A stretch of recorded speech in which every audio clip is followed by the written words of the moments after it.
Tango Apasionada gre za tvojo prvo solo ploščo. Zakaj si se odločila ravno za to tematiko? Pravzaprav me je kar en lep splet naključij pripeljal po enih stranskih ulicah do tukaj, kjer sem danes. Mislim, da glede na to, da Katalena pridno dela še naprej, da smo zdaj takoj, ko sem jaz končala ploščo, začeli že s pripravami na 5. katalensko. Mi ostane čas za še več glasbe.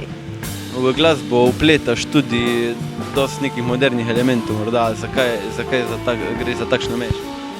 Ja, pravzaprav živimo v prostoru in času, ki nam precej narekuje to, da uporabimo stvari, ki jih imamo pri sebi, se pravi, ki jih znamo uporabljati in ki so tukaj in zdaj. In mislim, da poustvarjanje glasbe na način, kot jo je nekdo že naredil, nima nekega velikega smisla, saj zame ne.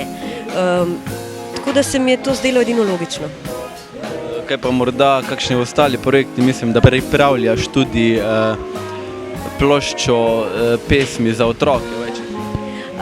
Pravzaprav to je pa že kar projekt, ki gre počasi proti koncu, ker so tisti otroci, za katere je bilo to napisano, že precej zrastli. Gre za ploščo Tomaža Groma Sonce in sončice in ravno ta mesec smo imeli pravzaprav eno majčkeno večjo turnejco po Sloveniji, mislim, da je bilo 5 koncertov in je bil zelo luškan projekt, ja. Torej so dobri odzivi verjetno na oba projekta, tudi na Tango Apasionado. Otroci obožujejo Sonce in sončice. To je projekt za najmlajše. Tango Apasionada pa, ja, sem tudi kar precej zadovoljna. Za malo starejše verjetno. Majčkeno. Najlepša hvala.